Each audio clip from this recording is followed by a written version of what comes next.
Handa na ba ang inyong mga puso para sa isang kwentong susubok sa inyong pananaw tungkol sa pag-ibig, sakripisyo, at pagtayo sa sariling mga paa? Halina't pakinggan natin ang isang paglalakbay na magpapatunay na ang pinakamalakas na dagok ay hindi laging nagmumula sa galit, kundi sa katahimikan ng isang taong nagpasya ng tapusin ang lahat. Gaano karaming pagtitiis ang kayang ibigay ng isang babae sa ngalan ng pamilya? At ano ang mangyayari kapag ang babaeng ito ay napuno na at sinimulang singilin ang lahat ng kanyang isinakripisyo, isa-isang piraso, hanggang sa wala nang matira, kundi ang katotohanan? Ang amoy ng packaging tape at karton ang bumabalot sa maliit na kwarto sa likod ng bahay ni Hiraya. Ito ang kanyang santuwaryo, ang kanyang lihim na mundo kung saan hindi siya si Hiraya, asawa ni Lino, o Hiraya manugang ni Imelda. Dito, siya si Hiraya Santos, isang negosyante, isang babaeng may sariling pangarap. Sa sahig ay nakahanay ang 10 kahon, bawat isa'y maingat na selyado at may nakadikit na pangalan ng kliyente. Isang bahagyang nangiti ang sumilay sa kanyang mga labi. Ito ang bunga ng kanyang puyat at pagod. Ang kanyang online business na nagbebenta ng mga high-quality, locally made leather goods ay unti-unti nang lumalago. Isang tagumpay na siya lang ang nakakaalam. Para sa pamilya Salcedo, isa lamang siyang simpleng may bahay na kumikita ng kaunti mula sa pagiging online reseller. Iyon ang kasinungalingang pinanindigan niya sa loob ng 6 na taon. Isang paraan para protektahan ang kanyang naipon, ang kanyang kalayaan. Ping! Isang tunog mula sa kanyang cellphone ang pumutol sa kanyang panandaliang kasiyahan. Ang nangiti sa kanyang labi ay unti-unting naglaho nang makita ang pangalan sa screen. Mama Imelda. Hindi ito tawag. Isa itong mensahe sa group chat ng pamilya, ang Salcedo Clan. Huminga siya ng malalim bago buksan ito na parang naghahanda para sa isang suntok. At ang suntok ay dumating. Hiraya, simpleng panimula ng mensahe. Your father-in-law and I will be celebrating our 35th wedding anniversary next week. We're hosting a small, intimate party for close family. I need you to transfer 30,000 pesos to my account for the catering. Do it before the end of the day. Thanks. Napatitig si Hiraya sa screen. Bawat salita ay parang maliliit na karayom na tumutusok sa kanyang puso. Small, intimate party for close family, pero walang imbitasyon para sa kanya. Walang sama ka, Hiraya. Walang kahit anong pagkilala na parte siya ng pamilyang yon. Ang tanging pagkilala sa kanya ay kapag may kailangan silang bayaran. Muling bumalik sa kanyang alaala ang mga resibong hindi nakapangalan sa kanya, pero siya ang nagbayad. Ang down payment para sa bagong kotse ng kanyang hipag, ang plane tickets ng buong pamilya para sa isang bakasyon sa Palawan na hindi siya naisama dahil may mag-aalaga kay Tala. Ang mga mamahaling gamot at hospital bills ni Imelda. Lahat iyon, kinuha mula sa kanyang pinagpaguran. 6 na taon. 6 na taon ng pagtitiis, ng pagbibigay, ng pag-asang balang araw ay mararamdaman din niyang kabilang siya. Pero ang bawat pagbibigay niya ay sinusuklian lamang ng mas malaking hinihingi. Nagring ang kanyang telepono. Pangalan ni Lino ang lumabas sa screen. Sana maman lang, naisip niya, sana man lang ay may kakampi siya sa asawa niya. Hello? Sagot niya. Sinisikap na huwag manginig ang boses. Hira, nabasa mo na ba yung message ni Mama? Bungad agad ni Lino. Walang kumusta ka? O kamusta ang araw mo? Oo, nabasa ko. Sagot ni Hiraya. Malamig ang tono. Sige. Pakitransfer na lang agad ha. Alam mo na si Mama. Ayaw niyang naghihintay. Nag-text sa akin, baka daw makalimutan mo. Isang tawa. Walang tunog at puno ng sakit. Ang gustong kumawala mula sa lalamunan ni Hiraya. Makalimutan. Paano niya makakalimutan ang bagay na paulit-ulit na ipinapamukha sa kanya, na ang halaga niya sa pamilyang ito ay nasusukat lamang ng perang kaya niyang ibigay? Lino, nagsimula siya, hindi ba't kalagitnaan pa lang ng buwan? Halos wala nang laman yung joint account natin. Narinig niya ang pagbuntong hininga ni Lino sa kabilang linya. Hira, wag na nating pag-awayan to, please. Alam mo namang importante kay Mama tong anniversary na to. Gumawa ka na lang ng paraan. Gumawa ka na lang ng paraan. Iyon na yon. Ang mga salitang laging nagtatapos sa bawat pag-uusap nila tungkol sa pera. Ang mga salitang naglalagay ng lahat ng responsibilidad sa kanyang mga balikat. Sige, sabi ni Hiraya, at ang boses niya ay walang emosyon.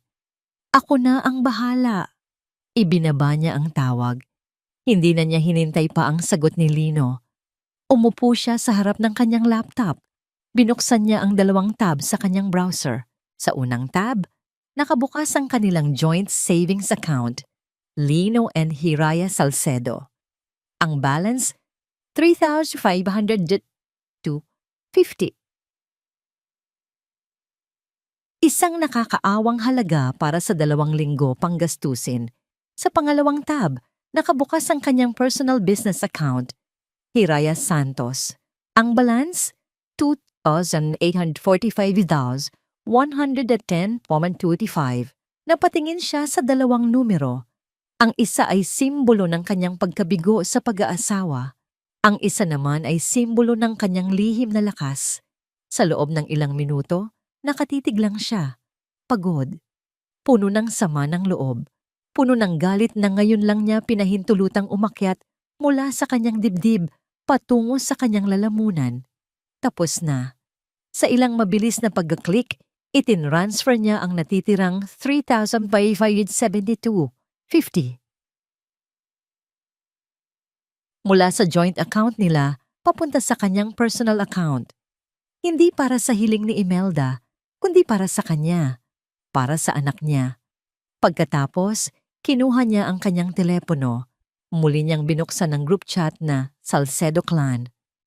Nakita niya ang larawan ng masayang pamilya, Salcedo, sa isang beach. Isang larawan kung saan wala siya. Tinitigan niya ang pangalan ng bawat miyembro. Imelda, Nestor, Lino, ang kanyang mga hipag at bayaw. Lahat sila naroon, masaya. At siya, ang tagapondo ng kasiyahang iyon, ay isang outsider. Dinala ng nanginginig niyang daliri ang kanyang sarili sa settings ng grupo. Isang opsyon lang ang kanyang tinitigan, isang linyang pula na parang nag-aalok ng kalayaan, leave group. Ang kanyang hinlalaki ay lumapag sa screen. Ilang milimetro na lang ang layo mula sa pagpindot. Ito na ba yon? Ang unang hakbang? Ang pagsasabing hindi na? Ang pagpili sa sarili? Isang patak ng luha ang pumatak sa screen ng telepono, direkta sa salitang leave. Sa sandaling iyon na umalis si Hiraya sa group chat, ang kasunod na katahimikan ay mas malakas pa sa sigaw.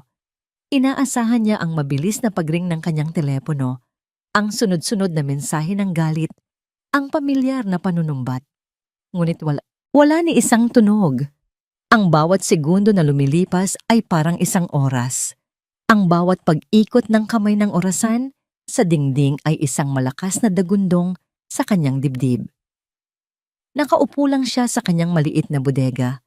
Napapaligiran ng mga kahon ng kanyang tagumpay. Ngunit ang pakiramdam niya'y nasa gitna siya ng isang malawak at mapanganib na karagatan, nag-aabang sa pagdating ng dambuhalang alon. Paulit-ulit niyang tinitingnan ang screen ng kanyang telepono. Walang bagong mensahe, walang missed calls, para bang ang kanyang pag-alis ay isang bato na inihulog sa malalim na balon. May maririnig kang bahagyang lagaslas at pagkatapos ay katahimikan na ulit. Ang katahimikang ito, natuklasan niya ay mas nakakatakot. Ang panunumbat ay kaya niyang harapin. Ang galit ay kaya niyang tiisin. Ngunit ang katahimikan, ito ay isang uri ng parusa na hindi niya alam kung paano lalabanan. Ipinaparamdam nito sa kanya na siya'y baliwala, na ang kanyang presensya o kawalan ay walang anumang epekto. Lumipas ang 1 oras, 2, 3. Naghanda siya ng tanghalian para sa kanyang sarili at kay Tala, ang kanyang 5 taong gulang na anak. Kumilos siya na parang normal ang lahat, na parang hindi niya ginawa ang pinakamapangahas na desisyon sa 6 na taon niyang pagsasama nila ni Lino. Ngunit ang bawat pagtunog ng refrigerator o pagbagsak ng laruan ni Tala ay nagpapatindig ng kanyang balahibo.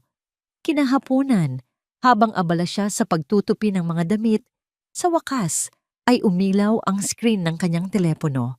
Isang mensahe mula kay Lino. Hindi ito galit, hindi ito pag-aalala. Ito ay isang bagay na mas masakit. Hira, bakit mo ginawa yon? Umiiyak si Mama. Ang selfish mo naman. Napatitig si Hiraya sa mensahe. Ang mga salita ay tila may sariling lason. Umiiyak si Mama. Ang selfish mo. Muli, siya ang may kasalanan. Siya ang masama. Ang kanyang pagod at sakit ay binaliwala. At ang sentro ng drama ay muli na namang si Imelda. Dati, ang ganitong mensahe ay magpapaguho ng kanyang mundo. Tatakbo siya, tatawag, magmamakaawa, at hihingi ng tawad kahit hindi niya alam kung ano ang kanyang kasalanan. Pero ngayon, may nag-iba. Isang malamig na determinasyon ang gumapang sa kanyang sistema. Hindi na siya ang Hiraya na madaling matakot. Ang babaeng nagbuhos ng dugo't pawis para sa isang pamilyang hindi naman siya itinuring na kapamilya ay napagod na. Hindi siya nag-reply. Sa halip, ibinaba niya ang kanyang telepono at pinuntahan ang kanyang anak na si Tala sa sala. Naglalaro ito ng mga manika. Masayang gumagawa ng sarili nitong kwento. "Mommy, look! Princess Tala is having a tea party with her friends," masiglang sabi ng bata. Umupo si Hiraya sa sahig, katabi ng kanyang anak. "Can Mommy join the party, Princess Tala?" "Yes," sagot ng bata, at iniabot sa kanya ang isang maliit na tasang plastik. Habang pinapanood niya ang purong kagalakan sa mga mata ng kanyang anak, naramdaman ni Hiraya ang pagtibay ng kanyang puso. Ito ang mahalaga. Ang munting anghel na ito, ang kanyang tunay na pamilya, ang kanyang tunay na yaman. Hindi niya hahayaang lumaki si Tala sa isang tahanan kung saan ang kanyang ina ay tinatapak-tapakan at minamaliit. Hindi niya ipapamana sa kanyang anak ang kultura ng pagtitiis. Ang pagmamahal niya kay Tala ay naging kalasag. Ang takot na kanina'y bumabalot sa kanya ay napalitan ng tapang ng isang inang handang ipaglaban ang kanyang anak. Nang gabing iyon, pagkatapos niyang patulugin si Tala, bumalik si Hiraya sa kanyang munting opisina. Ngunit hindi na para mag-empake ng mga order. Binuksan niya ang isang luma, bakal na baul na nakatago sa ilalim ng kanyang lamesa. Mula roon ay inilabas niya ang isang makapal na folder. Sa loob nito ay ang lahat ng resibo, bank statement at transaction slip na maingat niyang itinago sa loob ng 6 na taon. Ang resibo ng pagpapatayo ng extension ng bahay sa Villa Esperanza, ang resibo ng pagbili ng mga alahas ni Imelda, ang resibo ng tuition fee ng kanyang mga pamangkin.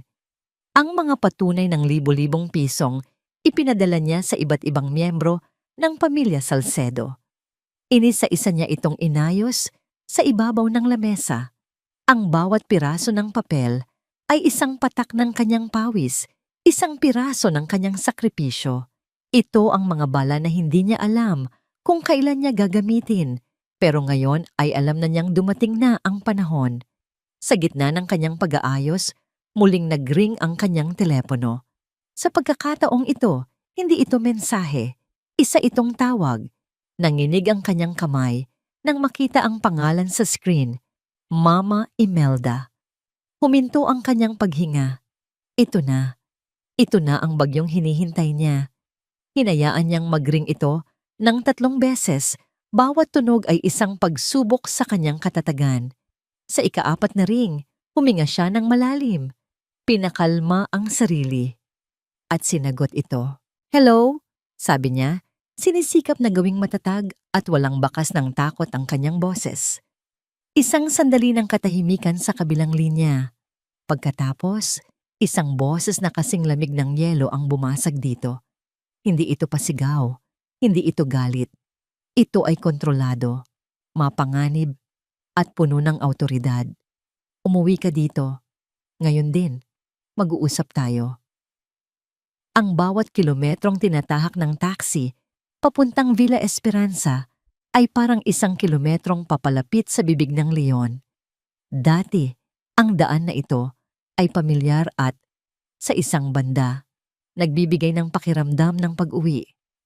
Ngayon, ang bawat puno at posteng na dadaanan nila ay tila mga tahimik na saksi sa kanyang pagpunta sa isang digmaan. Ipinagbilin muna niya si Tala sa kanyang pinagkakatiwalaang kapitbahay.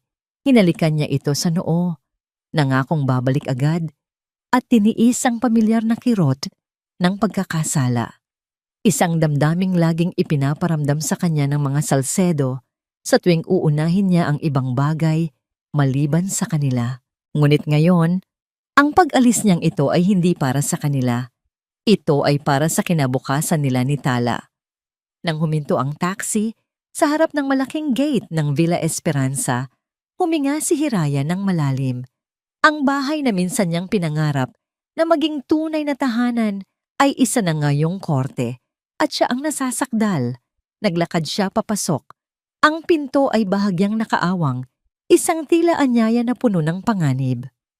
Pumasok siya sa loob at ang katahimikan na sumalubong sa kanya ay mas mabigat pa kaysa sa inaasahan niya. Sa gitna ng malawak na sala, nakaupo si Imelda sa kanyang paboritong silyon na parang isang reynang naghihintay sa pagdating ng kanyang alipin.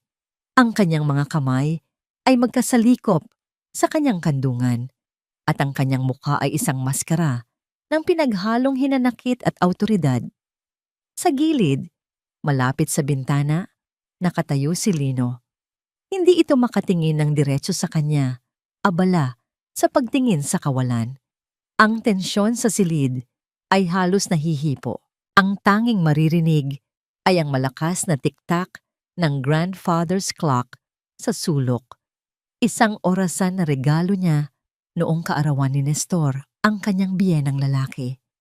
Isa pa sa mga bagay na siya ang bumili, ngunit iba ang tumanggap ng papuri. Isinara ni Hiraya ang pinto sa kanyang likuran. Ang tunog ng pagklik nito ay parang hudyat na nagsimula na ang paglilitis.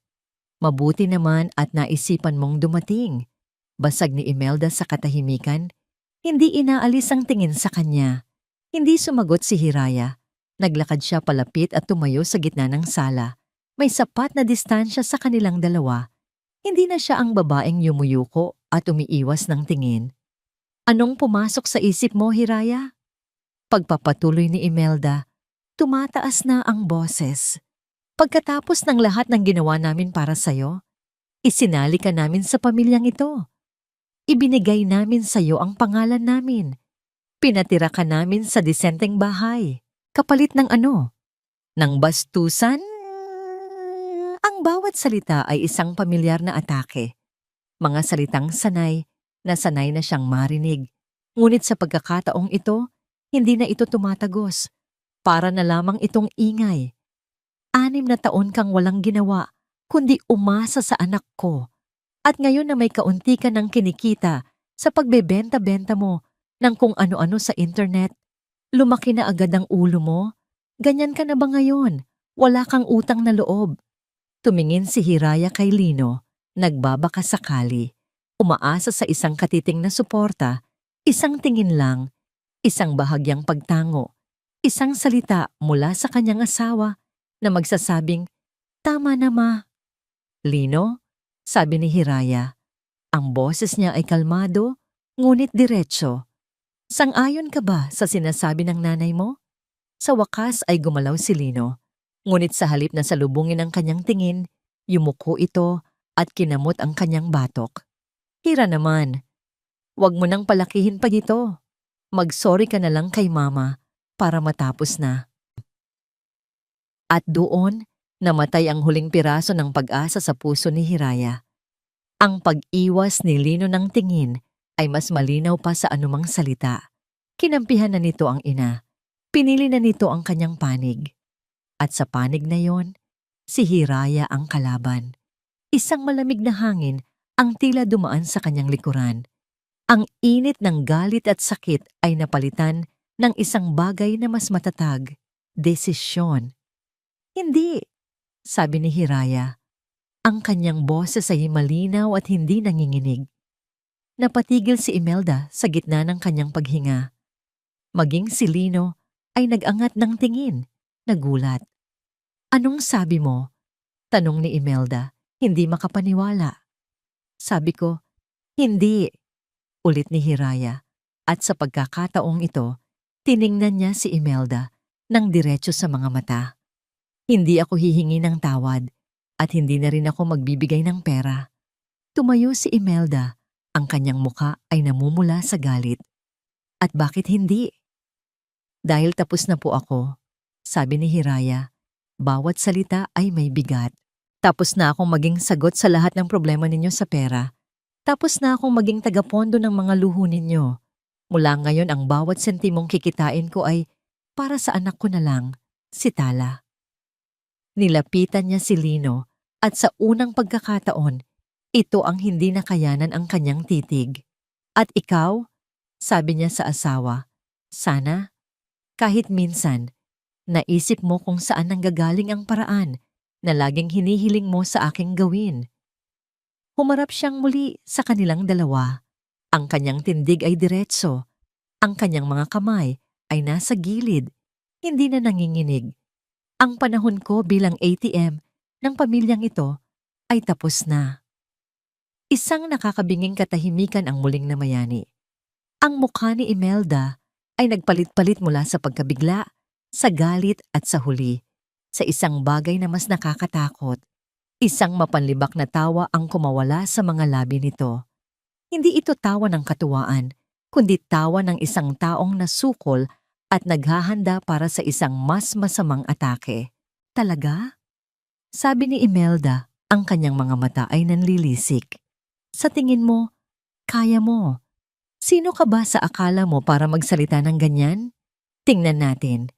Tingnan natin kung paano ka mabubuhay na walang dala kundi ang sarili mo nang wala ang apelyidong Salcedo. Ang banta ni Imelda ay hindi nanatiling salita lamang. Sa mga sumunod na araw, ito ay naging isang mabagal, ngunit tiyak na lason na gumapang sa buong angkan ng mga Salcedo. Nagsimula ito sa isang tawag mula kay Tita Lorna, isa sa mga pinsan ng kanyang biyenang lalaki. Hiraya, Hija, kumusta ka? Ang boses sa kabilang linya ay puno ng pilit na pag-aalala. Nabalitaan ko ang nangyari.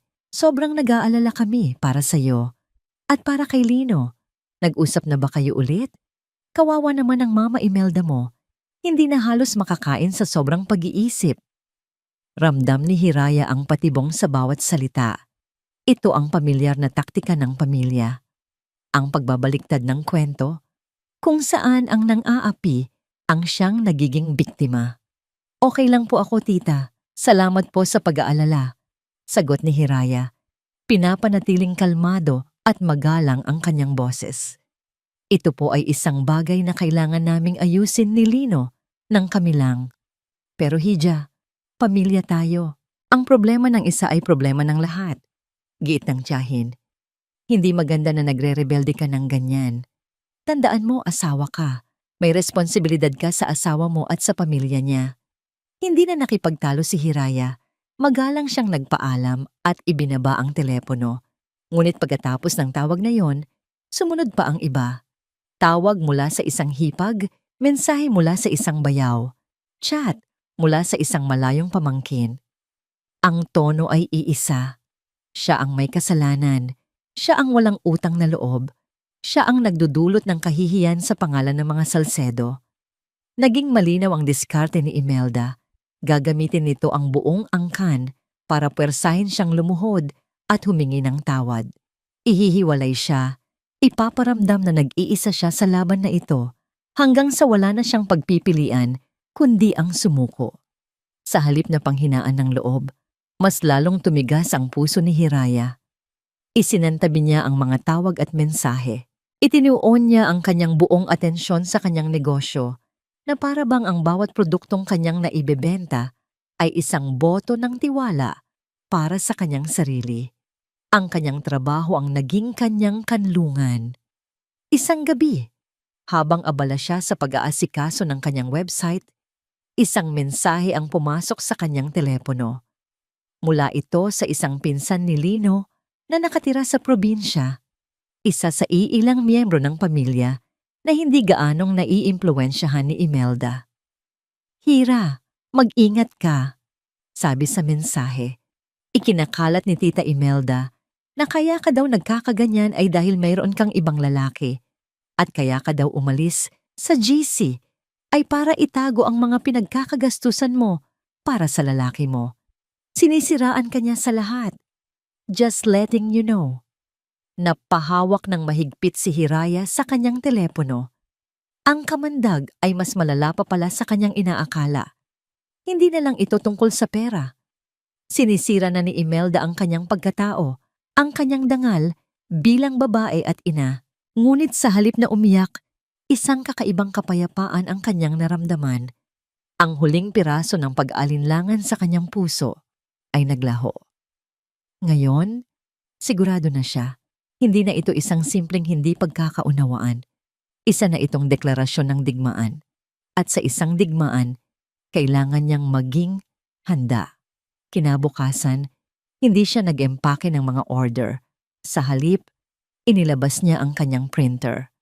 Ang tahimik na bahay ay napuno ng ugong ng makina habang inililimbag niya ang bawat dokumentong magpapatunay sa kanyang katotohanan. Ang 6 na taong bank statements ng joint account nila na nagpapakita ng walang tigil na pag-withdraw para sa mga Salcedo. Ang mga kopya ng kanyang sariling income statements mula sa kanyang negosyo. Ang mga online receipts ng mga bagay na binili niya para sa pamilya, mula sa mga simpleng groceries hanggang sa mga mamahaling appliances. Inayos niya ang lahat sa isang malinis na folder. Bawat pahina ay isang piraso ng ebidensya laban sa mga kasinungalingan ni Imelda. Kinagabihan, habang tinitingnan niya ang kanyang inihandang mga dokumento, isang mensahe ang dumating. Galing ito kay Imelda, ngunit ipinadala sa kanya sa pamamagitan ng kanyang hipag. Pinapatawag ka ng buong pamilya para sa isang emergency family meeting sa Linggo ng gabi sa Villa Esperanza. Kailangan mong dumalo para maresolba ang krisis na ito. Ang hindi mo pagdating ay nangangahulugang inaamin mo ang lahat ng iyong kasalanan. Isang emergency meeting, isang krisis. Alam na alam ni Hiraya ang ibig sabihin nito. Ito ay isang bitag, isang paglilitis kung saan siya na ang nahatulan bago pa man magsimula. Tinitigan niya ang folder na puno ng mga resibo at katotohanan. Isang maliit, mapait na ngiti ang sumilay sa kanyang mga labi. Gusto ninyo ng palabas? Naisip niya. Sige, bibigyan ko kayo ng palabas. Dumating ang Linggo ng gabi. Dahan-dahan siyang nagmaneho papunta sa Villa Esperanza. Ang bawat bahay na kanyang madaanan ay tila may mga matang nakatingin, nag-aabang. Nang pumarada siya sa tapat ng bahay, nakita niya ang maraming sasakyan na nakahilera. Nandoon na silang lahat. Ang buong angkan ng Salcedo, nagtipon-tipon para sa kanyang paghuhukom. Dala ang kanyang folder, huminga siya ng malalim at naglakad papunta sa pinto. Pagbukas niya, ang masayang kwentuhan at tawanan sa loob ay biglang namatay. Lahat ng ulo ay lumingon sa kanyang direksyon. Lahat ng mga mata, mapanghusga, mausisa, may halong awa at galit, ay nakatutok sa kanya. At sa gitna ng lahat, nakaupo si Imelda Salcedo sa kanyang trono, ang reyna ng kanyang korte. Isang ngiting tagumpay ang nakapaskil sa kanyang mga labi. Ang sala ng mga Salcedo ay naging isang silid hukuman. Si Hiraya ay nakatayo sa gitna, napapaligiran ng mga kamag-anak na ang mga mukha ay nagpapahayag ng iba't ibang antas ng paghuhusga. Ang hangin ay mabigat sa mga hindi sinasabing akusasyon. Sa wakas, pagkatapos ng ilang sandali ng nakakabinging katahimikan, tumikhim si Imelda. Inilabas niya ang isang panyo at marahang idinampi sa gilid ng kanyang mga mata. Kahit wala namang luha, ito ang simula ng kanyang palabas. Salamat sa pagdating ninyong lahat. Anya, ang boses ay bahagyang nanginginig. Perpektong ginagampanan ang papel ng isang ina na nasasaktan. Hindi ko na sana gustong umabot pa sa ganito, pero hindi ko na kaya. Hindi ko na kayang sarilinin ang bigat sa aking dibdib. Lumingalinga siya sa mga pinsan at hipag. Ang kanyang mga mata ay nagmamakaawa. 6 na taon. 6 na taon naming itinuring si Hiraya na parang tunay na anak. Ibinigay namin ang lahat. Ang pangalan namin, ang tahanan namin, ang pagmamahal namin. Pero ano ang isinukli niya? Muli siyang sumulyap kay Hiraya na ngayon ay may halong pait at pagkadismaya. Pagwawalang bahala. Pagre-rebelde. Hindi ko alam kung saan kami nagkamali. Siguro, kasalanan ko. Masyado ko siyang minahal. Masyado kong ibinigay ang lahat. Nagsimula ang bulungan. Ang mga tiyahin ay nagtitinginan. Tumatango-tango na tila sumasang-ayon sa bawat salita ni Imelda. Naramdaman ni Hiraya ang paghigpit ng bitag sa kanyang paligid. At ngayon, pagpapatuloy ni Imelda, ang boses ay tuluyan ng naging garalgal. Ang simpleng hiling ko para sa aming anibersaryo ay ipinagkait pa. At hindi lang iyon, tinalikuran niya kami. Iniwan niya ang aming pamilya. Huminto siya at huminga ng malalim. Para sa pera, iyon na ang hudyat. Ang mga salita ay binitawan na. Ang hatol ay naibigay na sa paningin ng lahat. Tumingin si Hiraya kay Lino na nakatayo sa likod ng kanyang ina. Walang kibo, isang anino lamang. Walang tulong na manggagaling doon. Nag-iisa siya. Ngunit hindi na siya natatakot. Sa halip na sumagot, humakbang si Hiraya papunta sa center table. Ang lahat ng mata ay sumunod sa bawat galaw niya. Dahan-dahan niyang inilapag ang makapal na folder na dala niya. Ang tunog ng paglapag nito sa mesang salamin ay umalingaw-ngaw sa tahimik na silid. "O ano yan?" Mataray na tanong ni Imelda. "Mga papeles para lalo kaming idiin sa kasalanang hindi namin ginawa." Umiling si Hiraya. Isang maliit at malungkot na ngiti ang gumuhit sa kanyang mga labi. Tumingin siya sa mga kamag-anak na nakapaligid sa kanya at pagkatapos ay kay Imelda. "Ang salita po ay kayang magsinungaling," sabi niya. Ang kanyang boses ay kalmado, ngunit matatag, sapat na para marinig ng lahat. Pero ang mga numero, hindi. Binuksan niya ang folder. Inilabas niya ang mga nakastaple na dokumento, mga 10 set. Lumapit siya sa bawat grupo ng kanyang mga tiyahin at pinsan at walang imik na iniabot sa kanila ang mga papel. Ang huling kopya ay marahan niyang inilapag sa harapan ni Imelda at Lino. Nagsimula ang kaluskos ng mga papel. Sa una, ang mga mukha ng mga kamag-anak ay puno ng pagtataka. Ngunit habang binabasa nila ang unang pahina, isang summary ng lahat ng malalaking halaga na inilipat mula sa joint account ni Lino at Hiraya papunta sa iba't ibang miyembro ng pamilya Salcedo. Ang pagtataka ay napalitan ng pagkalito. Nang buklatin nila ang mga sumunod na pahina na naglalaman ng mga bank statement at resibo, ang pagkalito ay naging ganap na pagkabigla. Ang bulungan ay huminto. Ang tanging maririnig na lang ay ang mabilis na pagbubuklat ng mga pahina. Ang pinakamalakas na dagok ay ang huling pahina.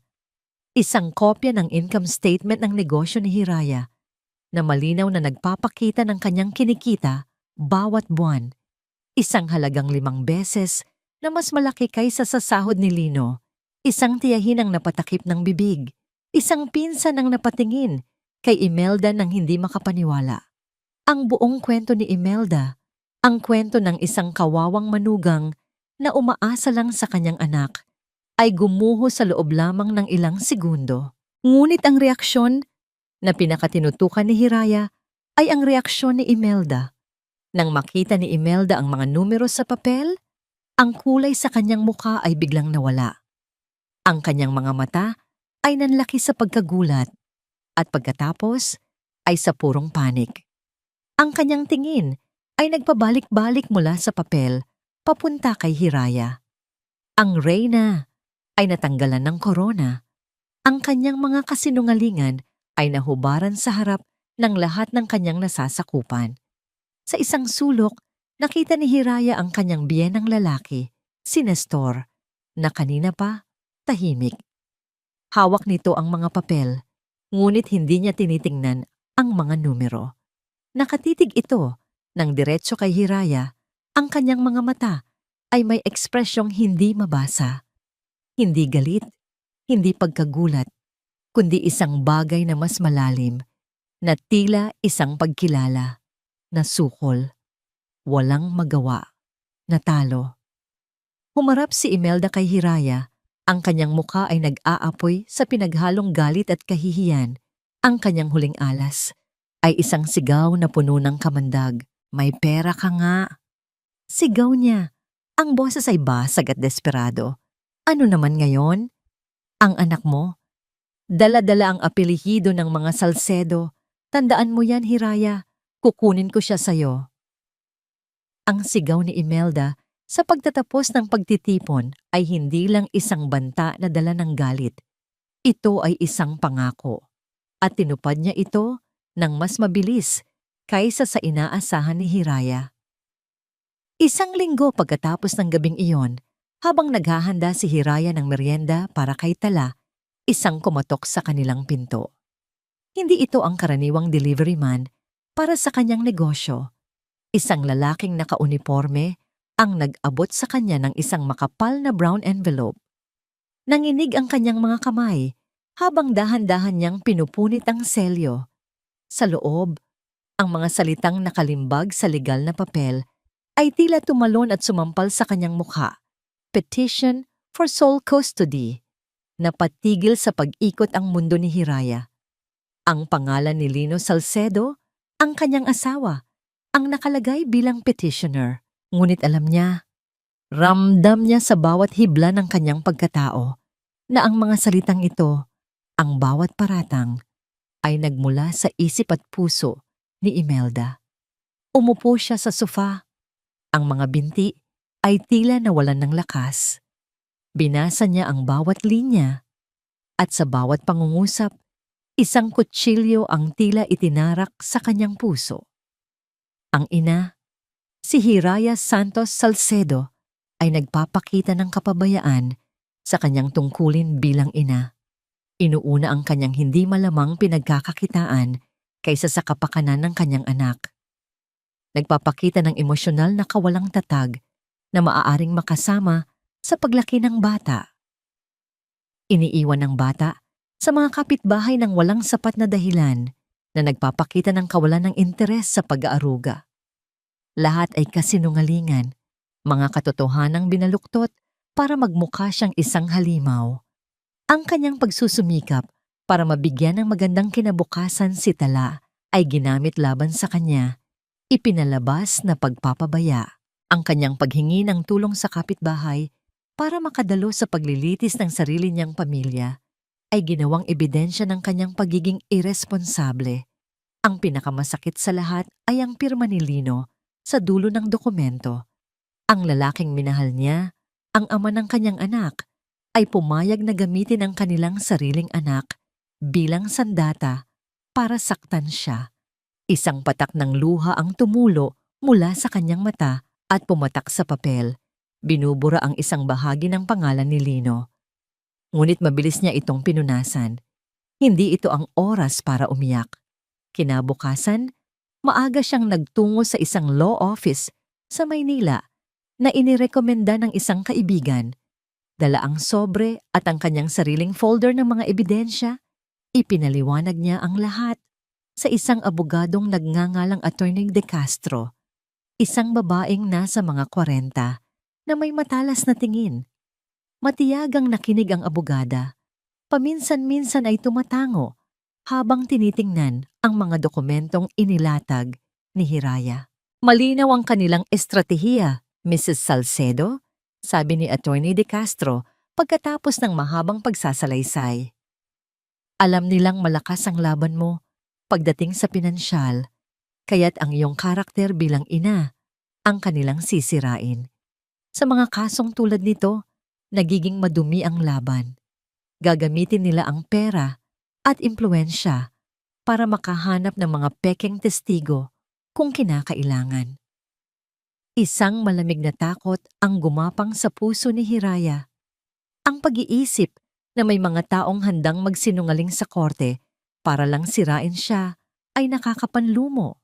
Paano niya lalabanan ang isang pamilyang handang gawin ang lahat, kahit pa ang pagsira sa kanya, para lang makuha ang gusto nila? Ano po ang dapat kong gawin? Tanong ni Hiraya. Ang boses ay bahagyang nanginginig. Lalaban tayo, matatag na sagot ng abogada. Ang katotohanan ay nasa panig mo. Kailangan lang nating patunayan yon. Simula ngayon, idokumento mo ang lahat. Bawat mensahe, bawat tawag.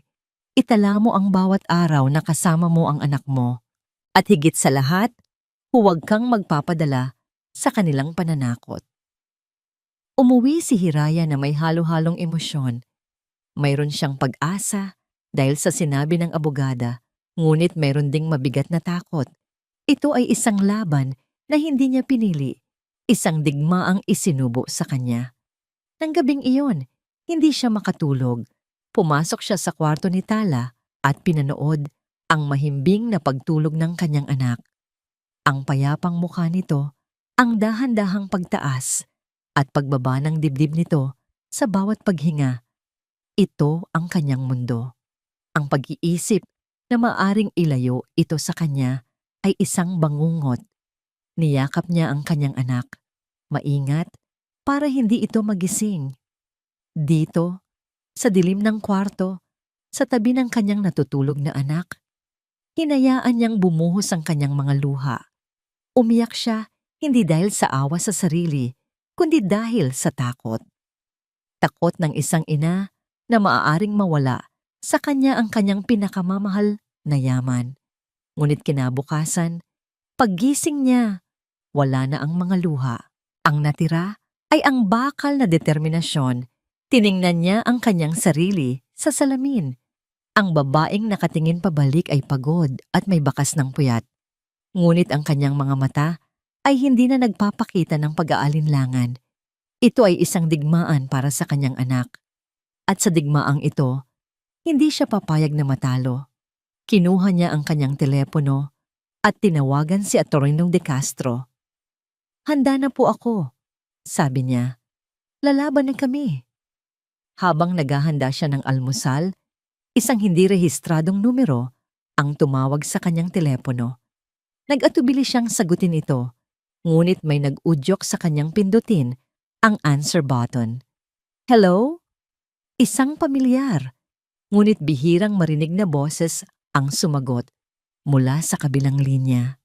Ito ay mahina at tila nag-iingat. "Hiraya?" Si Nestor ito. Napatigil si Hiraya, ang kanyang biyanang lalaki, sa loob ng 6 na taon, bilang lang sa daliri, ang mga beses na direkta itong nakipag-usap sa kanya. "Magkita tayo," sabi ni Nestor, ang boses ay apurado. "Sa Kalinaw Cafe. Huwag mong sasabihin kahit kanino, lalo na kay Imelda at Lino." Ang Kalinaw Cafe ay isang maliit at tahimik na lugar na nakatago sa isang hindi gaanong abalang kalye. Isang perpektong lugar para sa isang lihim na pag-uusap. Pinili ni Hiraya ang isang mesa sa pinakasulok, kung saan tanaw niya ang pinto, ngunit hindi siya madaling makita. Bawat tunog ng pagbukas ng pinto ay nagpapakaba sa kanya. Ano ang kailangan sa kanya ni Nestor? Ang taong ito na parang anino lang sa loob ng bahay nila. Isang presensyang laging naroon, ngunit bihirang magsalita. Sa loob ng 6 na taon, ang tingin nito sa kanya ay laging blangko, walang emosyon. Posible kayang ito ay isa ring patibong, isang paraan para lalo siyang idiin. Maya-maya pa, pumasok ang isang matandang lalaki, si Nestor.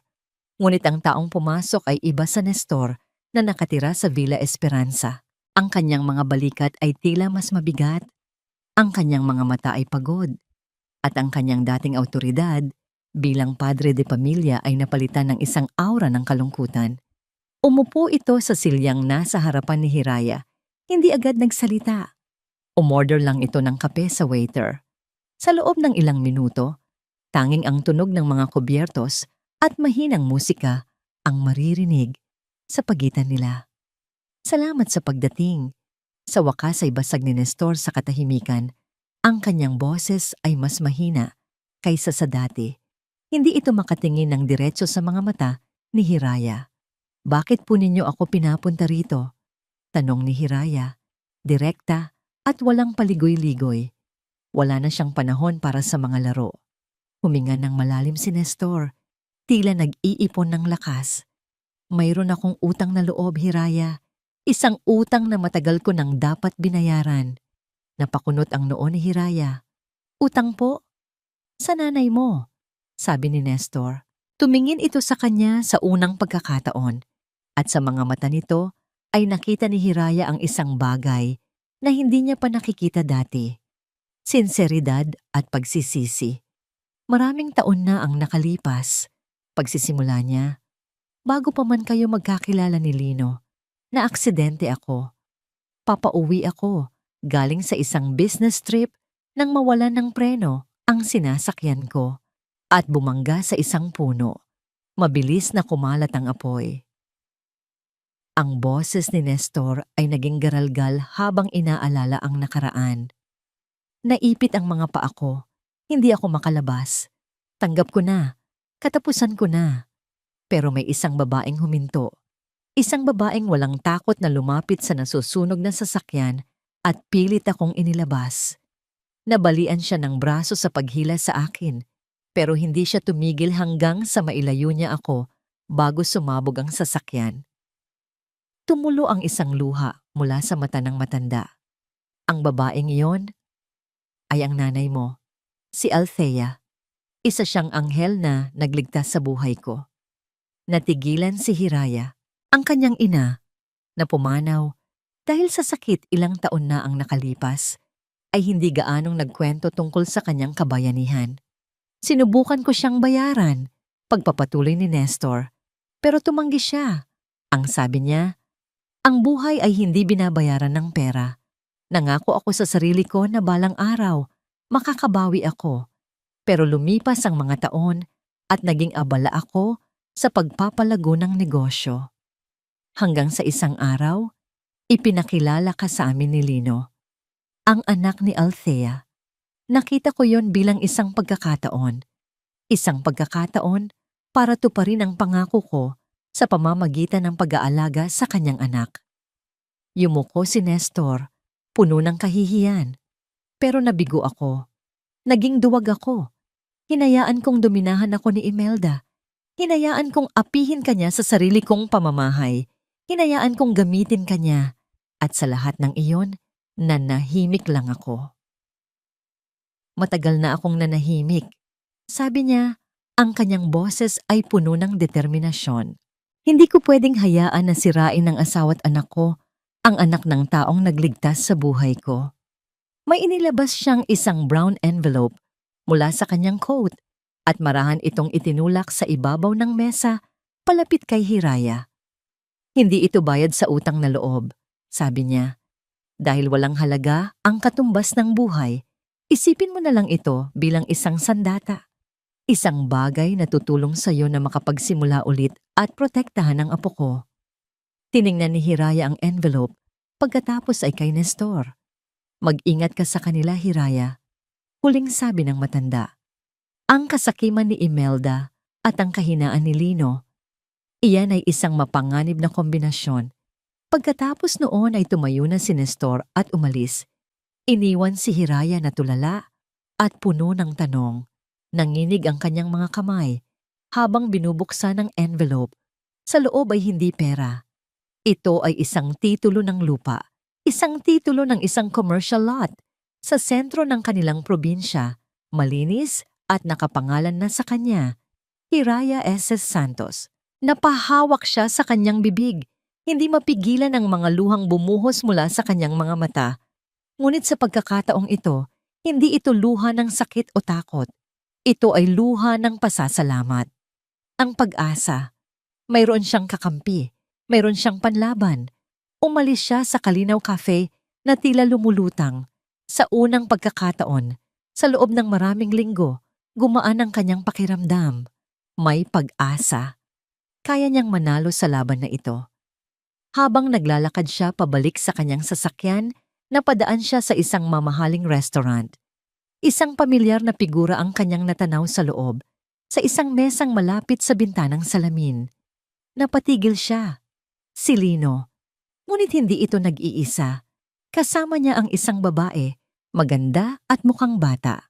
At sa pagitan nilang dalawa, nakaupo sa isang high chair, ay isang batang lalaki, nasa edad 2 o 3.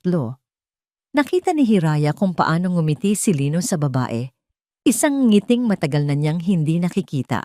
Nakita niya kung paano nito kinuha ang isang piraso ng pagkain at buong pag-aalagang isinubo sa batang lalaki. Isang imahe ng isang perpekto at masayang pamilya. Isang imahe na kailanman ay hindi nila pinagsaluhan. Ang pag-asa na naramdaman niya kanina ay biglang naglaho na parang isang kandilang hinipan ng malakas na hangin at napalitan ng isang nakakapasong, nagyeyelong katotohanan. Ang titulo ng lupa sa loob ng kanyang bag ay tila nawalan ng bigat. Ang pag-asa na dala nito kanina ay biglang naging abo. Tinangay ng masakit na tanawing nasa harapan niya ang kanyang asawa. Si Lino ay nagpapakita ng isang bersyon ng sarili nito na matagal na niyang hinahanap-hanap, isang maalaga at mapagmahal na ama.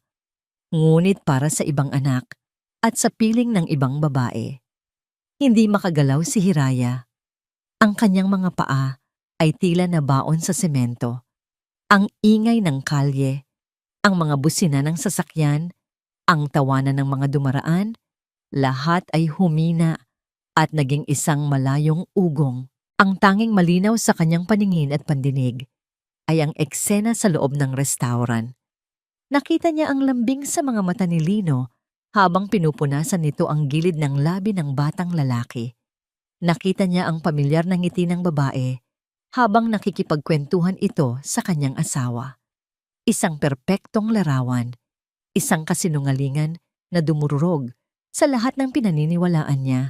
Napilitan siyang humakbang paatras, nagtago sa likod ng isang malaking haliging pandekorasyon sa labas ng restaurant. Kailangan niya ng kumpirmasyon. Kailangan niyang marinig kahit gaano pa ito kasakit.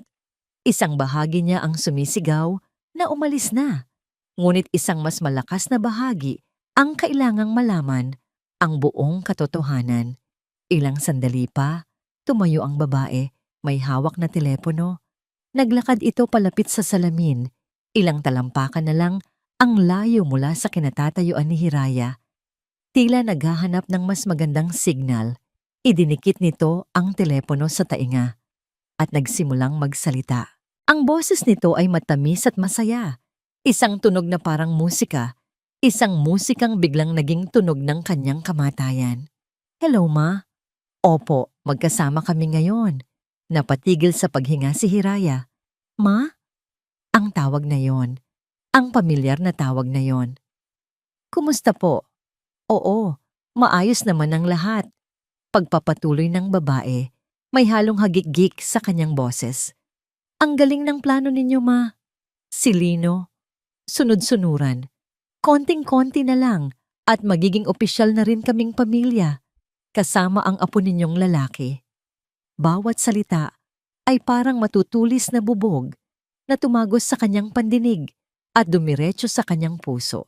Ang mga piraso ng palaisipan, ang biglaang pagbabago ng pakikitungo ni Imelda, Ang kahinaan ni Lino, ang biglaang paghahain ng custody case, lahat ay biglang nagkaroon ng katuturan sa isang napakasakit na paraan.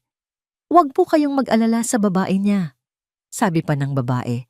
At sa puntong ito, alam ni Hiraya na siya ang tinutukoy. Sabi ni Lino, sigurado daw silang mananalo sa custody case.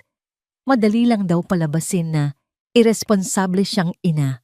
Pagkatapos noon, malaya na kami. Narinig ni Hiraya ang huling, "Opo ma, I love you too. Bye," bago ibinaba ng babae ang telepono at bumalik sa mesa, kung saan sinalubong siya ng isang nangiti mula kay Lino. Hindi lang ito simpleng pambababae.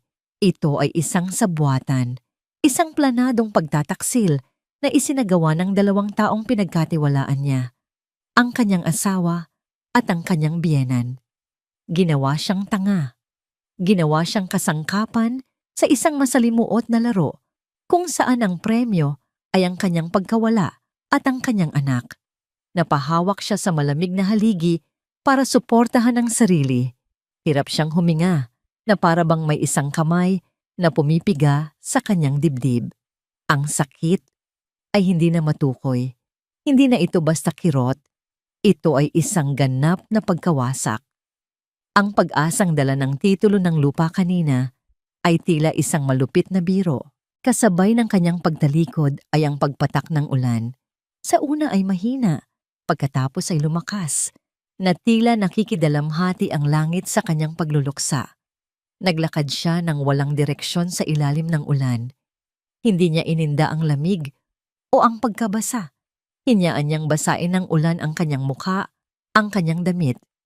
Na tila ba ang bawat patak ay may kakayahang hugasan ang dumi ng kanilang pagkakasala. Ang mga luhang pumapatak mula sa kanyang mga mata ay naging bahagi na lang ng ulan. Walang nakakakita, walang nakakaalam. 6 na taon ng kanyang buhay, ibinigay niya.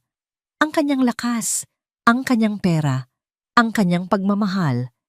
Lahat ibinuhos niya sa isang pamilyang ang tanging plano pala ay itapon siya kapag hindi na kailangan. At sa gitna ng ulan, sa isang madilim na eskinita, huminto siya. Doon, sa ilalim ng kalangitan, sumandal siya sa pader at ibinuhos ang huling patak ng kanyang luha para kay Lino Salcedo. Ang huling pighati, ang huling sakit. Pag-uwi niya sa bahay, basang-basa at nangangatog sa ginaw, diretso siyang tumingin sa salamin sa kanyang kwarto. Ang babaeng nakatingin pabalik ay isang estranghero. Ang kanyang buhok ay tumutulo. Ang kanyang damit ay nakadikit sa kanyang balat. Ang kanyang mga mata ay namumugto at walang buhay. Isang babaeng wasak. Ngunit habang tinititigan niya ang sarili, sa ilalim ng pagiging wasak, may isang kislap na nagsimulang umusbong sa kanyang mga mata. Isang kislap na hindi na ng sakit, kundi ng isang bagay na mas matigas, mas malamig. Isang kislap ng malamig na apoy. Tapos na ang pag-iyak. Tapos na ang pagiging biktima. Kinuha niya ang kanyang telepono. Ang kanyang mga daliri na kanina'y nanginginig sa sakit ay matatag na ngayon habang nag-dial ito ng numero. Wala nang luhang tumulo mula sa mga mata ni Hiraya. Ang ulan na bumuhos kagabi ay tila hinugasan hindi lang ang kanyang katawan, kundi pati na rin ang huling bahid ng kahinaan sa kanyang puso. Ang sakit ay naroon pa rin, isang nagbabagang bakal sa kanyang dibdib, ngunit hindi na ito nakakaparalisa. Ito ay naging panggatong. Ang babaeng wasak na nakita niya sa salamin kagabi ay wala na. Ang humalili ay isang babaeng may determinasyon na kasing tigas ng diamante. Malamig, matibay, at kayang sumugat. Ang unang tinawagan niya kinaumagahan ay hindi isang kaibigan para maglabas ng sama ng loob. Tinawagan niya si Atty. De Castro. At anyway, sabi ni Hiraya, ang kanyang boses ay kalmado at walang bahid ng pag-iyak. May pagbabago sa sitwasyon. Kailangan ko ng ebidensya. Ebidensya na hindi nila matatakasan. Anong klaseng ebidensya, Mrs. Salcedo? Tanong ng abogada na tila napansin ang pagbabago sa tono ng kanyang kliyente. May pangalawang pamilya ang asawa ko, diretsong sabi ni Hiraya. Kailangan ko ng mga litrato, pangalan, address, at higit sa lahat, kailangan ko ng patunay na may anak sila. Gawin ninyo ang lahat ng kailangan. Isang sandaling katahimikan ang namayani sa kabilang linya. Naiintindihan ko, sagot ni Atty. De Castro. Mayroon akong irerekomendang private investigator. Magaling siya at diskreto. Ipapasa ko sa iyo ang detalye. Kinahapunan, sa isang maliit na coffee shop na malayo sa kanilang lugar, nakipagkita si Hiraya sa isang lalaking nasa mga 50 anyos. Simple lang itong manamit.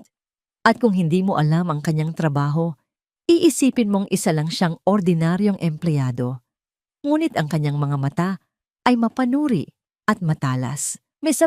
Salcedo, bati nito. Mr. Reyes, sagot ni Hiraya. Inilapag niya sa mesa ang isang sobre na naglalaman ng litrato ni Lino at lahat ng impormasyong alam niya. Ang pangalan ng restaurant, ang deskripsyon ng babae. Gusto kong malaman ang lahat, sabi ni Hiraya. Ang kanyang boses ay tila negosyo. Gusto kong malaman kung gaano na sila katagal, kung saan sila nakatira, at ang pangalan at edad ng bata. Kailangan ko ng litrato nila bilang pamilya. At ang pinakaimportante, kailangan ko ng kopya ng birth certificate ng bata. Tinitigan siya ni Mr. Reyes na tila sinusuri ang kanyang katatagan. Marahil ay sanay na siya sa mga asawang umiiyak at nagwawala. Ngunit ang babaeng nasa harapan niya ay iba. Masusunod, ma'am, sabi nito. Bigyan niyo ako ng 3 araw. Sa loob ng 3 araw na yon, kumilos si Hiraya na parang normal ang lahat. Ngunit mayroon ng isang malamig na pader sa kanyang puso. Itinuon niya ang kanyang buong pansin kay Tala. Ipinasyal niya ito sa parke. Binilhan ng paborito nitong ice cream at binasahan ng kwento bago matulog gabi-gabi. Ang bawat halakhak ni Tala, ang bawat mahigpit na yakap nito, ay nagpapatibay sa kanyang desisyon. Hindi ito paghihiganti. Ito ay paglilinis. Ito ay pagprotekta sa inosenteng mundo ng kanyang anak mula sa kasinungalingan at pagkukunwari ng pamilya Salcedo. Ang kanyang pakikipaglaban ay hindi na para sa kanyang nasirang puso, kundi para sa buo at payapang kinabukasan ng kanyang anak. Sa 3 araw, isang text message ang kanyang natanggap mula kay Mr. Reyes. Job done. Same place, 6 p.m. Muling nagkita sila sa parehong coffee shop. Walang paligoy-ligoy na iniabot ni Mr. Reyes ang isang makapal na folder. Binuksan ito ni Hiraya. Sa loob ay ang mga high-resolution na litrato. Si Lino na nagtutulak ng duyan kung saan nakasakay ang batang lalaki. Si Lino at ang babae na magka-holding hands habang namamasyal sa mall. Isang litrato nila sa harap ng isang bahay na may address na nakasulat sa likod. At sa pinakahuling pahina, nakakabit sa isang paperclip ang dokumentong magiging huling pako sa kabaong ng kanyang pagsasama kay Lino. Isang kopya ng birth certificate, pangalan ng bata, Liam Alcantara Salcedo, pangalan ng ina, Katrina Alcantara, pangalan ng ama, Lino Reyes Salcedo. Hindi siya umiyak. Wala nang luhang lumabas. Tinitigan niya lang ang pangalan ni Lino sa dokumento. Isang tahimik at malamig na galit ang kanyang naramdaman. Isang pakiramdam ng huling paglaya mula sa anumang natitirang pagmamahal para dito. Salamat, Mr. Reyes. Mahusay ang trabaho ninyo, sabi niya, at iniabot ang bayad. Pag-uwi niya, inilagay niya ang folder sa tabi ng titulo ng lupa na bigay ni Nestor at ng kanyang sariling folder ng mga resibo. Ang kanyang mga sandata ay kumpleto na. Kinuha niya ang kanyang telepono. Binuksan niya ang kanyang contact list at hinanap ang numero ni Lino at pagkatapos ay ang numero ng kanyang hipag para makarating ang mensahe kay Imelda. Gumawa siya ng isang group message para sa kanilang dalawa.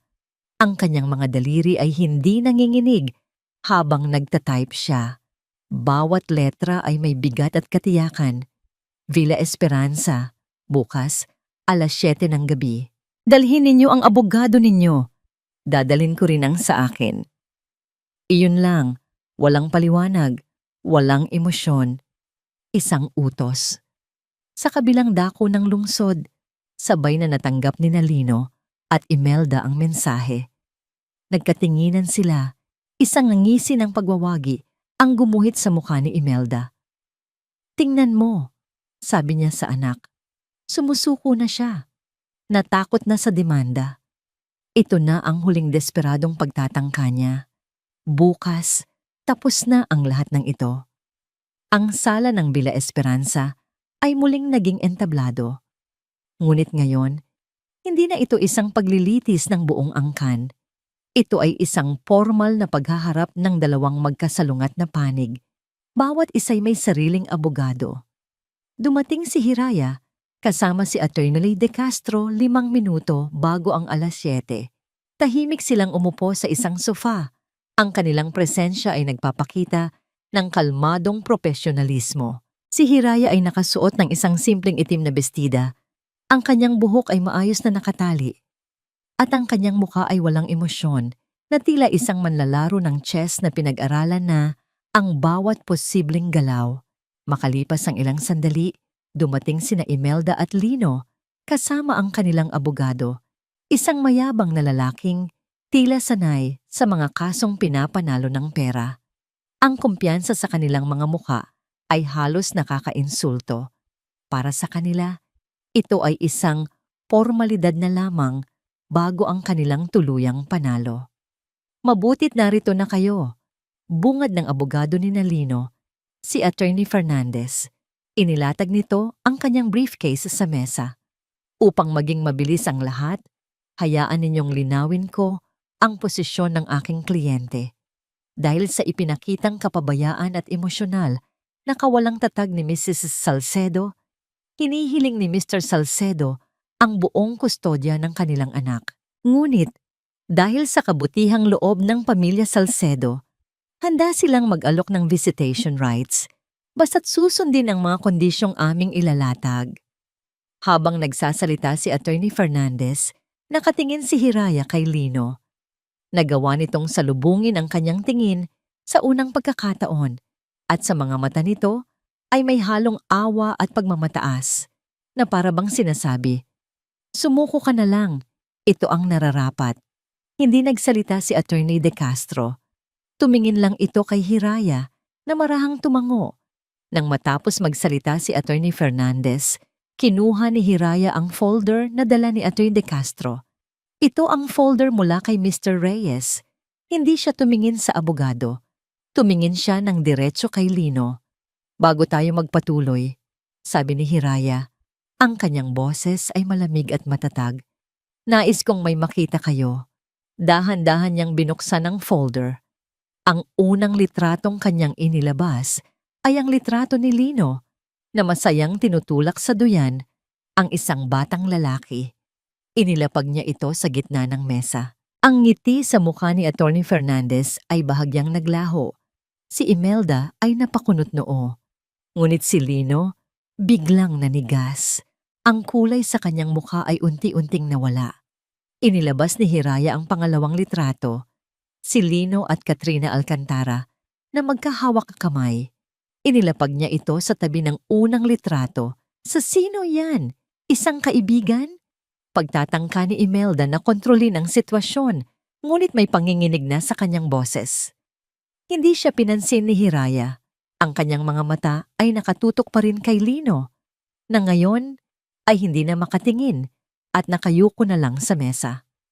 Inilabas ni Hiraya ang ikatlong litrato, ang masayang pamilya sa harap ng kanilang bahay, at inilapag ito sa ibabaw ng dalawang nauna.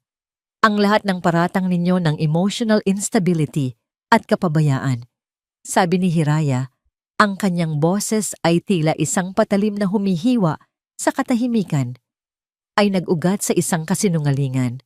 "Akala ninyo, ako ang sumisira sa pamilyang ito. Pero ang totoo, matagal na itong sira."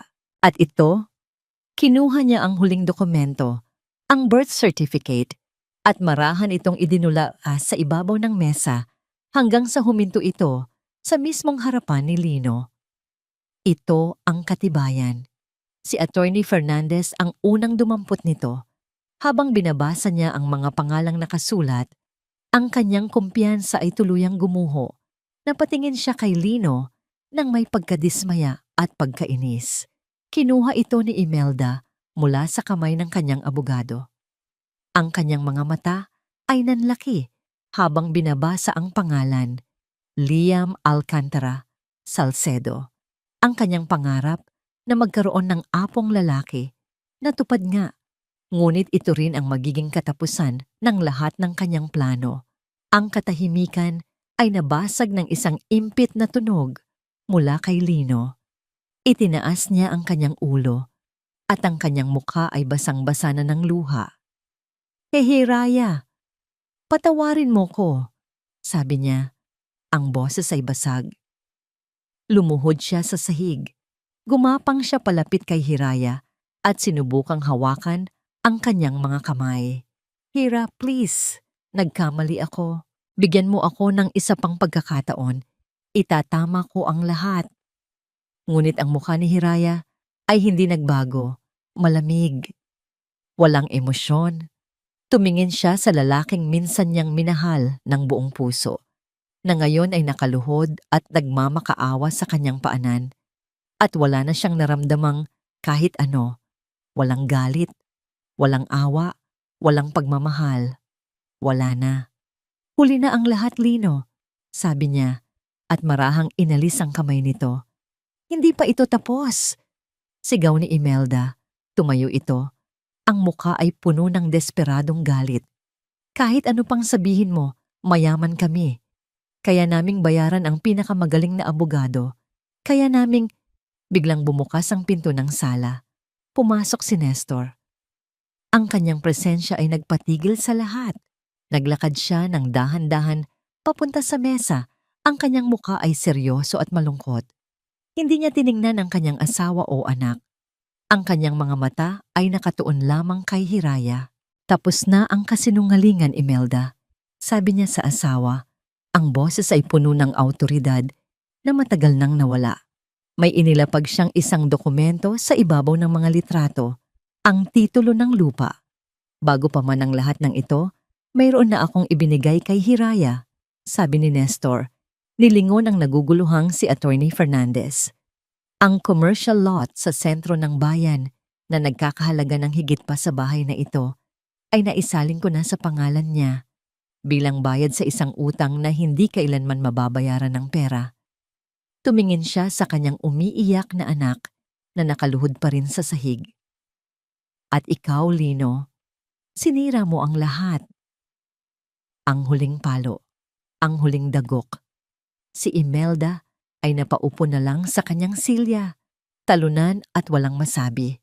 Ang kanyang pinagmamalaking yaman at impluwensya ay wala ng silbi. Tumayo si Hiraya. Tumingin siya kay Attorney De Castro na nagbigay sa kanya ng isang bahagyang tango ng paghanga. Pagkatapos, nilingon niya ang kanyang sariling abogado. Attorney De Castro, sabi niya. Ang kanyang boses ay malinaw at buo. Naririnig ng lahat sa silid. Gusto naming maghain ng kaso, annulment. At dahil sa ebidensya ng adultery at psychological abuse, hihilingin namin ang buong kustodya kay Tala. Tumingin siya sa huling pagkakataon sa wasak na pamilyang nasa harapan niya at pagkatapos ay tumalikod. At gawin ninyo ito, agad-agad. Naglakad siya palabas ng pinto. Hindi na lumingon pa. Iniwan ang mga guho ng isang pamilyang winasak ng sarili nitong kasakiman at kasinungalingan. Sa kanyang paghakbang palabas sa madilim na gabi, sa unang pagkakataon sa loob ng mahabang panahon, naramdaman niya ang simoy ng tunay na kalayaan. Lumipas ang 6 na buwan. Ang panahon ng bagyo sa buhay ni Hiraya ay napalitan na ng isang payapang umaga. Ang proseso ng annulment ay naging mas mabilis kaysa sa inaasahan. Dahil sa bigat ng ebidensya laban kay Lino, hindi na halos lumaban pa ang kanilang panig.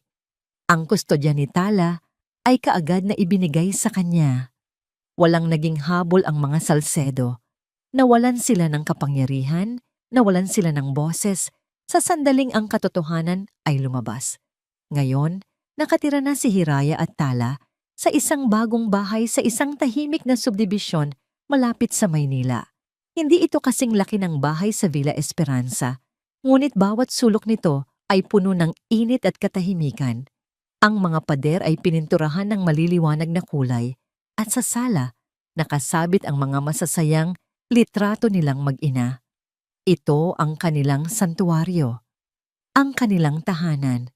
Isang umaga, habang nagkakape si Hiraya sa kanilang maliit na hardin, pinapanood niya si Tala na masayang naglalaro kasama ang bago nitong alagang tuta. Ang halakhak ng kanyang anak ay ang pinakamagandang musika sa kanyang pandinig.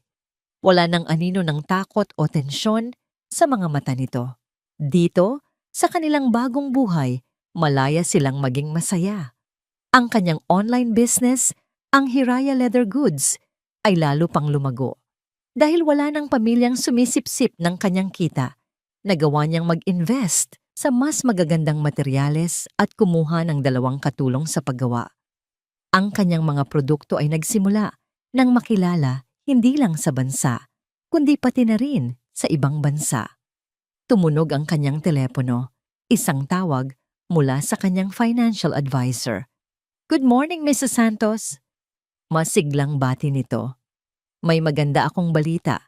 Ang investment na pinasok natin 3 months ago ay kumita na ng mahigit sa inaasahan. Congratulations!" Napangiti si Hiraya. Salamat sa balita. Dati, ang ganitong balita ay magdudulot sa kanya ng kaba. Kaba na baka malaman ng mga Salcedo at hinga na naman siya. Ngayon, ang nararamdaman niya na lang ay purong pasasalamat at kasiyahan. Ang bawat tagumpay ay kanya na, para sa kanya at para kay Tala. Pagkatapos ng tawag, binuksan niya ang telebisyon habang naghahanda ng tanghalian. Isang business news segment ang kanyang naabutan. Itinatampok nito ang isang kilalang construction company na nahaharap sa malaking problema sa pananalapi. Ang pangalan ng kumpanya, Salcedo and Sons Construction.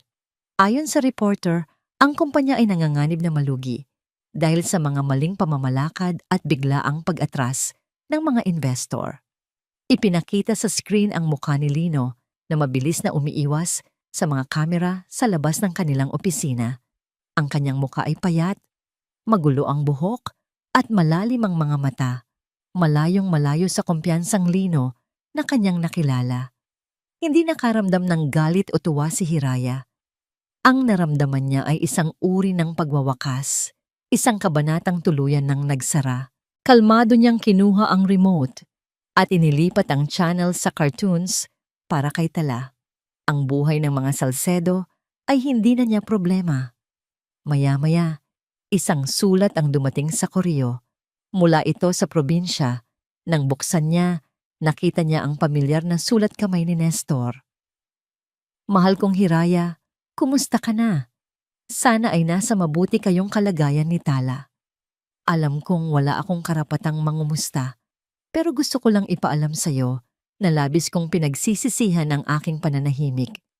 Ang panonood sa iyong paghihirap nang walang ginagawa ang pinakamalaking pagkakamali ng buhay ko. Ang kumpanya ay bumagsak na. Marahil ay nabalitaan mo na. Siguro ito ang karma, ang bunga ng aming kasakiman. Si Lino at ang kanyang bagong pamilya ay lumipat na sa isang maliit na apartment. Si Imelda naman ay halos hindi na lumalabas ng bahay. Hindi ko hinihiling ang iyong kapatawaran. Ang sulat na ito ay hindi para doon. Ito ay para sabihing, hanga ako sa iyo, sa iyong katatagan. Ipinakita mo sa aming lahat kung ano ang tunay na halaga ng isang tao. Naway maging masaya ka. Karapat-dapat ka." Nagmamahal, Nestor, tinitigan ni Hiraya ang sulat ng matagal. Pagkatapos ay maingat niya itong tiniklop at inilagay sa isang kahon kung saan nakatago ang mga alaala ng kanyang nakaraan. Hindi niya ito itatapon. Ito ay magsisilbing paalala, hindi ng sakit, kundi ng kung gaano na siya kalayo mula roon. Kinagabihan, habang nakaupo siya sa balkonahe at pinapanood ang paglubog ng araw, naramdaman niya ang isang ganap na kapayapaan. Ang mga sugat ay naroon pa, ngunit hindi na sariwa. Ang mga ito ay mga peklat na, mga simbolo ng mga laban na kanyang ipinanalo. Niyakap niya ang kanyang sarili. Hindi na siya si Hiraya ang asawa. Hindi na siya si Hiraya ang manugang. Siya si Hiraya, isang ina, isang negosyante, isang babaeng muling binuo ang sarili mula sa mga abo ng nakaraan. Napangiti siya, isang tunay, malaya, at kontentong nangiti. Ang bagong umaga ay dumating na. Isang taon ang lumipas. Ang pangalang Hiraya Santos ay hindi na lamang isang pangalan ng isang babae. Ito ay naging isang brand, isang simbolo ng katatagan at tagumpay. Ang Hiraya Leather Goods ay isa na sa mga pinakakilalang pangalan sa larangan ng local-made luxury products. Ang entablado ay maliwanag. Daan-daang tao ang nakaupo sa audience. Karamihan ay mga kababaihan, mga negosyante, mga ina, mga nangangarap.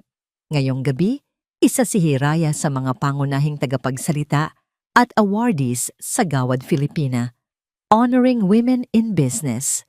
Nakatayo siya sa gilid ng entablado, nakasuot ng isang eleganteng Filipiniana.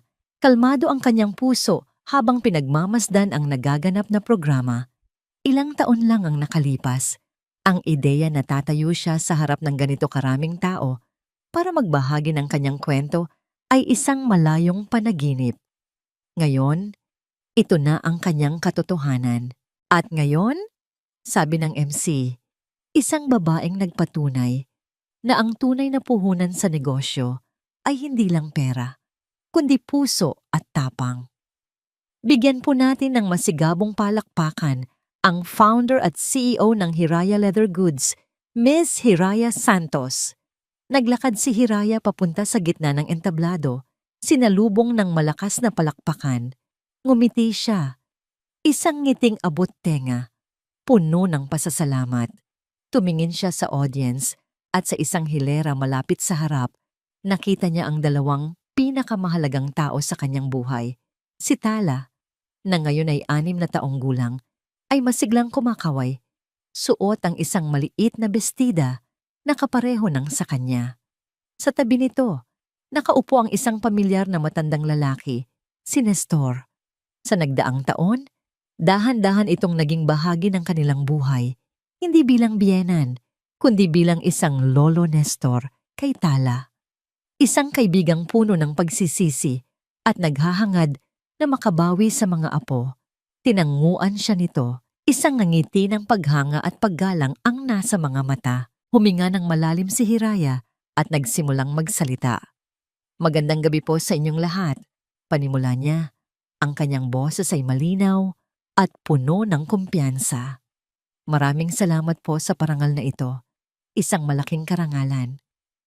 Madalas po akong tanungin. Pagpapatuloy niya, ano daw po ang sikreto sa tagumpay ng aking kumpanya? Ang sagot ko po ay laging simple lang. Nagsimula ito sa isang pangarap. Naglakad siya ng kaunti sa entablado. Ang kanyang mga mata ay nagniningning. Ang pangalan po ng kumpanya ko ay Hiraya.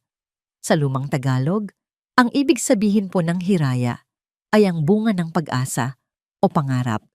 Pinili ko po ang pangalang iyan dahil sa loob ng mahabang panahon, ang pangarap ko na lang ang tanging bagay na tunay na naging akin. Lahat po tayo ay may mga pangarap. Ngunit minsan, sa ating paglalakbay, nakakalimutan natin ang mga ito. Minsan, ibinibigay natin ang ating sarili sa iba, sa ating mga asawa, sa ating pamilya, sa ating mga trabaho. Hanggang sa isang araw, magigising na lang tayo at hindi na natin kilala ang babaeng nakikita natin sa salamin. Isang katahimikan ng pag-unawa ang bumalot sa bulwagan. Maraming kababaihan sa audience ang tumango. Natila narinig ang kanilang sariling kwento sa mga salita ni Hiraya. Ang kwento po ng Hiraya Leather Goods ay hindi lang kwento ng negosyo. Ito po ay kwento ng paghahanap at pagbawi sa sarili. Ito ay paalala na ang ating halaga ay hindi nasusukat sa kung gaano karami ang kaya nating ibigay sa iba, kundi sa kung paano natin kayang mahalin at ipaglaban ang ating mga sarili. Kaya ngayong gabi, sa lahat ng mga babaeng naririto, sa lahat ng mga ina, sa lahat ng mga nangangarap, huwag ninyong bitawan ang inyong mga hiraya. Alagaan ninyo ito, diligan. At kapag dumating ang panahon na pakiramdam ninyo ay wala na kayong kakampi, tandaan ninyo na ang pinakamatatag ninyong kakampi ay ang babaeng matapang na lumalaban sa loob ninyo. Tumingin siya kay Tala, na ngayon ay nakatayo sa kanyang upuan, pumapalakpak. Ang pinakadakilang tagumpay na makakamit natin ay hindi ang pera o katanyagan, kundi ang kakayahang tumingin sa ating mga anak at maipakitang karapat-dapat tayong maging kanilang huwaran. Maraming salamat po. Ang bulwagan ay umalingaw-ngaw sa malakas na palakpakan, isang papuring puno ng paghanga at inspirasyon. Pagkatapos ng seremonya, sinalubong siya ni Tala ng isang mahigpit na yakap. You were the best, Mommy. You're my superhero. And you are my star, Tala. Sagot ni Hiraya at hinalikan ito sa noo. Lumapit si Nestor, may dalang isang maliit na bouquet ng bulaklak. Ang iyong ina ay ipagmamalaki ka, sabi nito. Ang boses ay puno ng emosyon. Magkasama silang tatlong lumabas ng gusali. Ang gabi ay maliwanag, puno ng mga bituin. Habang naglalakad sila, hinawakan ni Hiraya ang kamay ni Tala sa isang gilid at sa kabilang gilid ang hangin lang. Malaya, kumpleto. Ang kanyang paglalakbay ay hindi naging madali. Puno ito ng luha, sakit at pagtataksil. Ngunit sa dulo ng lahat, natagpuan niya ang kanyang tunay na lakas. Hindi niya kailangan ng prinsipe para iligtas siya. Siya ang reyna na nagligtas sa kanyang sarili. Sa ilalim ng kalangitan, habang hawak ang kamay ng kanyang anak, alam ni Hiraya na tuluyan na niyang naabot ang kahulugan ng kanyang pangalan. Naabot na niya ang bunga ng kanyang mga pangarap, ang kanyang Hiraya. Ang kwento ni Hiraya ay nagtuturo sa atin ng isang mahalagang aral. Ang pag-ibig sa sarili ay hindi pagiging makasarili. Ito ay isang pangangailangan. Ipinapaalala nito sa atin na ang ating halaga ay hindi nakadepende sa pag-aproba ng iba at ang tunay na kalayaan ay matatagpuan sa kakayahang tumayo sa sarili nating mga paa at ipaglaban ang dignidad na nararapat sa atin. Sa huli, ang pinakamalakas na paghihiganti sa mga taong minaliit tayo ay ang pagbuo ng isang buhay na masaya at mapayapa, malayo sa kanila. Maraming salamat po sa inyong walang sawang pagsubaybay sa kwento ng buhay ni Hiraya. Sana po ay may napulot kayong inspirasyon at aral mula sa kanyang paglalakbay. Ano po ang masasabi ninyo sa kwento? Aling bahagi ang pinakatumatak sa inyong puso? At anong uri naman ng kwento ang gusto ninyong marinig sa susunod? I-comment lamang po sa ibaba. Ang inyong mga saloobin ay napakahalaga sa amin. Hindi dito nagtatapos ang ating paglalakbay. Marami pa pong kwentong kasing ganda at mas puno ng aral dito sa aming channel. Kung nagustuhan nyo ang kwentong ito, i-like, i-share sa pamilya at mga kaibigan at mag-subscribe na rin para lagi kayong updated sa mga susunod pa naming kwento. I-click nyo ang notification bell para kayo ang unang makarinig kapag may bago kaming upload. Pagpalain po kayo ng Panginoon, kayo at ang inyong buong pamilya. Hanggang sa muli!